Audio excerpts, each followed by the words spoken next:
बिस्मिल्लाहिर्रहमानिर्रहीम। अस्सलाम वालेकुम। मैं हूं फ़हीम अख्तर, एक नए व्लॉग के साथ हाजिर खिदमत हूं।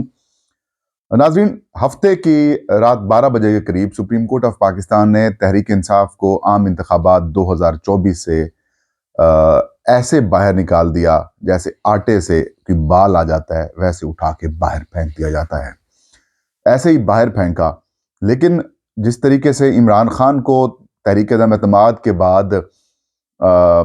वजारत उज़्मा से बेदखल कर दिया गया था और वफाकी हुकूमत ख़त्म कर दी गई थी, और उसके बाद जिस तरीके से इमरान खान की मकबूलियत और तहरीक इंसाफ की जो मकबूलियत है वो अपने अरूज के ऊपर पहुंची। अब वो तहरीक अदम-ए-एतमाद वाला जो खुदकुश हमला पीडीएम ने अपने ऊपर किया, अब यही खुदकुश हमला सुप्रीम कोर्ट ऑफ पाकिस्तान ने अपने ऊपर कर लिया है, पाकिस्तान के आइन के ऊपर कर लिया है। और जो उनकी थोड़ी बहुत कह सकते थे जो क्रेडिबिलिटी थी, वो भी अब ख़त्म होकर रह चुकी है। अब हालात ये हैं कि जजेस नाराज हैं, बहुत सारे जजेस नाराज हैं। इतलात ये सामने आ रही हैं कि हाई कोर्ट्स के कुछ जजेस जो हैं वो ये अब सोचने के ऊपर मजबूर हो गए हैं कि जो मौजूदा रिजीम जिस तरीके से मुदाखलत की जा रही है और जिस तरीके से आइन को पसे पुश डालकर ज़ातियात और ज़ाती मकासद के लिए सारी सिचुएशन को इस्तेमाल किया जा रहा है, वो अब लोग जो हैं वो रिज़ाइन करने का सोच रहे हैं। और आज एक सीनियर सहाफ़ी आमिर सईद अब्बासी साहब ने ट्वीट किया है और ये कहा है कि निज़ाम अदल से एक और इस्तीफ़े की बाज़गश्त है और एक इस्तीफ़ा आने वाला है, या आज आ जाएगा वो कह रहे थे, और वो दूसरी तरफ से होगा। उनका इशारा एक हाई कोर्ट की तरफ है, लेकिन इसके अलावा भी और बहुत सारी हाई कोर्ट से इस तरह की खौफनाक किस्म की खबरें आ रही हैं और अदलिया के अंदर एक महाज और एक भौचाल की सी सूरत हाल है, और वो महाज चीफ जस्टिस काजी फायज़ साहब के खिलाफ नज़र आ रहा है। तहरीक इंसाफ के खिलाफ ये कहानी जब शुरू हुई, बिलखसूस जब आम इंतखाबात का शेड्यूल जारी किया गया और तहरीक इंसाफ के उम्मीदवारों से कागजात नामजदगी छीने जाने लगे, उनको रिटर्निंग अफसरान तक पहुंचने नहीं दिया गया। और ये सिलसिला जब तहरीक इंसाफ की एक दरख्वास्त के ऊपर लाहौर हाई कोर्ट के एक जज जस्टिस अली बाकिर नजवी साहब ने हुक्म दिया कि जो तहरीक इंसाफ की दरख्वास्त थी कि ब्यूरोक्रेसी जो रिटर्निंग अफसरान लगाए गए हैं वो मुतनाज़ा हैं और उन्होंने जानिबदारी दिखानी है, गैर जानिबदारी से उन्होंने इंतखाबात नहीं कराने, और फिर कुछ वक्त के बाद वही बात साबित भी हुई, तो अली बाकिर नजवी साहब ने वो नोटिफिकेशन सस्पेंड कर दिया और बाद में chief justice of Pakistan justice Faez Isa साहब ने चीफ इलेक्शन कमिश्नर को तलब किया और उन्हें कहा कि फौरी तौर के ऊपर एक पिटीशन जो है वो दायर करवाएं, और फिर वो पिटीशन दायर करवाई गई और उसी दिन उसको इंटरटेन किया गया। फिर उसी दिन ही इंतखाबात का शेड्यूल जारी करवाया गया, फिर वही ब्यूरोक्रेसी वाले रिटर्निंग अफसरान बहाल करवाए गए और वही ब्यूरोक्रेसी के रिटर्निंग अफसरान ने फिर अपनी सहूलत कारी में तहरीक इंसाफ के उम्मीदवारों से नॉमिनेशन पेपर छीने, उनके पुलिस को खुल्लम खुल्ला छुट्टी दी गई बिलखसूस पंजाब के अंदर, और उम्मीदवारों को बुलाकर गिरफ्तार करवाया गया, उनके तजवीज़ कुनंदा तायद कुनंदगान को गिरफ्तार करवाया गया। और पाकिस्तान की सियासी तारीख के अंदर उम्मीदवार तो पहले गायब कर दिए जाते थे, तायद तजवीज़ कुनंदा भी उठाए गए और उनके नॉमिनेशन पेपर्स भी जो है वो छिनवाए गए। और इस सारी सूरत हाल के बाद Tehreek Insaf supreme court of Pakistan जाती है लेवल प्लेइंग फील्ड के लिए, लेकिन उधर से भी कोई खातिर खा काम नहीं सामने आता। फिर एक मनगढ़ंत किस्म की बातें, खबरें, मनगढ़ंत किस्म की रिपोर्ट्स बनवाई जाती हैं कि सारा कुछ ठीक है, जबकि सोशल मीडिया का दौर है, डिजिटल मीडिया का दौर है। ज़ाहिर है आपने इलेक्ट्रॉनिक मीडिया को तो कंट्रोल कर ही रखा है, लेकिन इलेक्ट्रॉनिक मीडिया के अंदर भी कहीं ना कहीं से हल्की फुल्की सी खबर सामने आ जाती है। जब किसी बड़ी पर्सनैलिटी के नॉमिनेशन पेपर्स छीने जाएं तो कहीं ना कहीं से खबर चल जाती है। खैर, पूरे पाकिस्तान ने क्या पूरी दुनिया ने देखा कि किस तरीके से तहरीक इंसाफ को टारगेट किया गया, और ये टारगेट का जो सिलसिला है वो फिर बढ़ता गया। और अब सूरत हाल ये है कि पहले उम्मीदवारों को बाहर करने की कोशिशें की गई और अब पाकिस्तान तहरीक इंसाफ को आम इंतखाबात 2024 से बाहर कर दिया गया है। एक मिनट के लिए हम ये मान लेते हैं कि तहरीक इंसाफ के इंटर पार्टी इंतखाबात शफाफ नहीं हुए, एक मिनट के लिए हम मान लेते हैं कि तहरीक इंसाफ ने अपने पार्टी आइन के मुताबिक इलेक्शंस नहीं करवाए, और उन्होंने मान लेते हैं कि इलेक्शंस एक्ट 2017 की खिलाफ वर्जी की है, लेकिन आइन जो है वो हर शहरी को वोट डालने का, हर शहरी को इंतखाबी या इंतखाबात में हिस्सा लेने का, हर शहरी को सियासी जमात बनाने का और सियासी जमात का हिस्सेदार बनने का जो है वो हक देता है, और सियासी जमात को इलेक्शन लड़ने का हक देता है। اور سپریم کورٹ آف پاکستان کے 11 رکنی بینچ نے متفقہ طور پر الیکشن سمبل جو ہے وہ ختم کرنے سے متعلق حکم دے رکھا ہے کہ وہ ختم نہیں کیا جا سکتا، واپس نہیں لیا جا سکتا۔ تو سپریم کورٹ آف پاکستان کے 11 رکنی بینچ کا فیصلہ بھی موجود ہے۔ آئین بھی یہ کہتا ہے، پولیٹیکل پارٹی کو امپاور کرتا ہے، ان کو اختیارات دیتا ہے، اس کو یہ حق دیتا ہے الیکشن لڑنے کا۔ لیکن کل، بلکہ گزرا ہوا کل، یعنی کہ ہفتے کی رات 12 بجے کے قریب، سپریم کورٹ آف پاکستان کے 3 رکنی بینچ نے، جس کی صدارت chief justice of Pakistan justice قاضی فیاض عیسیٰ صاحب نے کی، ان کے ساتھ جسٹس محمد علی مظہر اور جسٹس مسرت ہلالی صاحبہ تھیں، تو ان تینوں نے مل کر تحریک انصاف کے اوپر، تحریک انصاف کو ایسے سمجھیں کہ ان کو پھانسی دے دی، اس کا ایک عدالتی قتل کر دیا، ایک جمہوری قتل کر دیا، ایک انتخابی قتل کر دیا، اور وہ سیاسی جماعت الیکشن سے باہر چلی گئی۔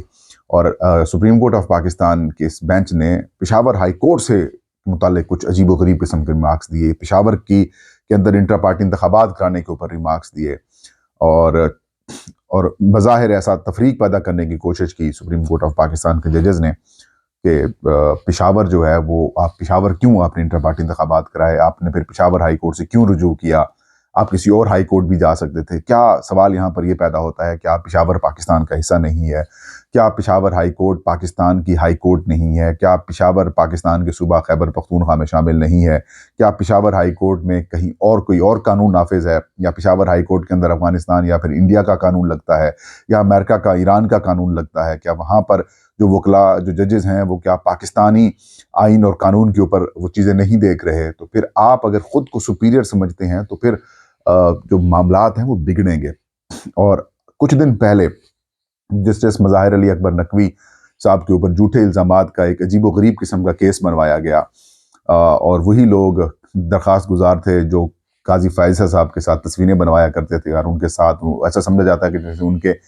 وہ جو ہیں وہ ان کے فرنٹ مینز ٹائپ قسم کے لوگ ہیں۔ انہوں نے درخواستیں دائر کری، ان کو انٹرٹین کیا گیا اور پراپرلی انٹرٹین کیا گیا۔ حالانکہ سپریم کورٹ آف پاکستان یہ طے کر چکی ہے کہ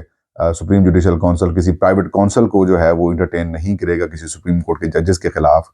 اور خود جو کہ ٹیکنیکل گراؤنڈز کے اوپر صدارتی ریفرنس کے اندر ان کے ججز نے ان کو ریلیف دے دیا تھا، اب ایک غیر صدارتی ریفرنس اور غیر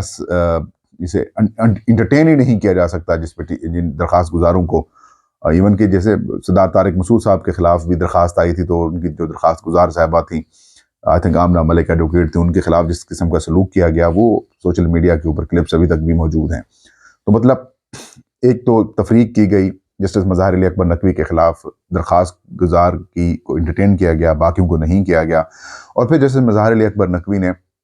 اپنے تمام تر سوالوں کے جوابات، جو اعتراضات یا جو سوالات کیے گئے تھے سپریم جوڈیشل کونسل کی طرف سے، یا پھر جو الزامات لگائے تھے، انہوں نے 34 صفحات کے اوپر مشتمل تمام تفصیلی جوابات جو ہیں سپریم جوڈیشل کونسل میں جمع کروائے، اور اس کے بعد انہوں نے استعفیٰ دے دیا۔ ان کے استعفے کے اگلے روز جو ہے وہ اکتوبر تک چیف جسٹس جو بننا تھا، جنہوں نے جسٹس اعجاز الحسن صاحب، انہوں نے استعفیٰ دے دیا، اور انہیں محسوس ہو چکا تھا کہ یہ جو سپریم کورٹ آف پاکستان اس وقت چیف جسٹس قاضی فائزہ صاحب کی سربراہی میں موجود ہے، اس نے ایسے ایسے کام کرنے ہیں، اور وہ جو بوجھ، وہ جو گندگی ہے، وہ انہوں نے کہا کہ ہم اس کے حصے دار نہیں بن سکتے۔ ظاہر ہے اس وقت وہ 3 رکنی بینچ ہی تنقید کی زد میں نہیں ہے، بلکہ سپریم کورٹ آف پاکستان کی پوری جو عمارت ہے، وہ اس کی جو کریڈیبلٹی ہے وہ اپنے خطرے میں ہے، کہ ایک سپریم کورٹ کے بینچ نے آئین کو نیچے رکھا جو بنیادی حقوق دیتا ہے، اور الیکشن ایکٹ اور جو سیاسی جماعت کا آئین ہے اس کو مقدم رکھا، اور وہ صرف ایک جماعت کے لیے رکھا، انٹرا پارٹی انتخابات والے معاملے کے اوپر۔ لیکن اب صورتحال کافی گمبھیر ہوتی جا رہی ہے۔ اطلاعات یہ سامنے آ رہی ہیں کہ ججز کے اندر کافی زیادہ کنسرنز پائی جاتی ہیں اس آئین کو اور بنیادی انسانی حقوق کو جس طریقے سے پس پشت ڈالا جا رہا ہے، اور اطلاعات یہ سامنے آ رہی ہیں کہ اسلام آباد ہائی کورٹ کے ایک سینئر جج ہیں محسن اختر کیانی صاحب، ان کی طرف سے یہ بات سامنے آ رہی ہے کہ شاید وہ ریزائن کرنے جا رہے ہیں، اور ان کے حوالے سے بھی یہی بات بتائی جا رہی ہے کہ جو وہ سینئر موسٹ جج ہیں، چیف جسٹس جو اسلام آباد ہائی کورٹ ہیں، جسٹس عامر فاروق صاحب، ان کے ساتھ ان کے ایشوز ہیں، ان کو نگلیکٹ کیا جا رہا ہے، ان کو کیسز نہیں دیے جا رہے ہیں، تو پھر عجیب و غریب قسم کے کیسز دیے جا رہے ہیں، اور ان پر دباؤ ڈالا جا رہا ہے، ان کے لیے رکاوٹیں ڈالی جا رہی ہیں، ان کے خلاف ریفرنس بھی دائر کروایا گیا۔ मतलब उनको प्रेशराइज करने की कोशिशें की जा रही हैं, तो उनकी तरफ से भी एक कुछ दिन पहले बड़े सख्त किस्म के रिमार्क्स आए थे रियासत से मुतालिक। तो उनके रेजिग्नेशन की बात की जा रही है। इसके अलावा पेशावर हाई कोर्ट के, लाहौर हाई कोर्ट के और भी जो बहुत सारे जजेस हैं जो ये समझ रहे हैं कि जो मौजूदा रजीम है,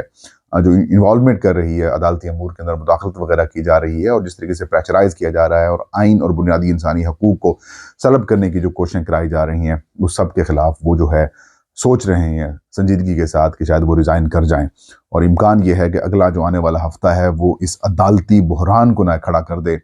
और पेशावर हाई कोर्ट के चीफ जस्टिस इब्राहिम साहब के ऊपर भी बड़ी तनकीद की गई और भी बड़े जजेस के ऊपर तनकीद की गई। तो एक खुलकर जो गेम है वो सामने आ रही है और ये सब कुछ चीफ जस्टिस ऑफ पाकिस्तान जनाब जस्टिस काजी फायज़ा साहब की साथियात के अंदर जो चीज़ घुसी हुई है उससे वो बाहर नहीं निकल पा रहे और उसकी वजह से पाकिस्तान की अदालतों को और पाकिस्तान के निज़ाम इंसाफ को काफ़ी ज़्यादा नुकसान पहुँचने का अंदेशा है। और तो और जो काजी फायज़ा साहब को बतौर जज सुप्रीम कोर्ट डिफेंड किया करते थे, आजकल वो भी तनकीद कर रहे हैं और वो ये भी कंसिडर कर रहे हैं कि जस्टिस काजी फायज़ा, चीफ जस्टिस काजी फायज़ा और चीफ जस्टिस साकिब निसार के दरमियान अब कोई फ़र्क नहीं रहा। ये था आज का वीलाग। मुझे इजाज़त दीजिए। अल्लाह हम सबका हामी नासिर।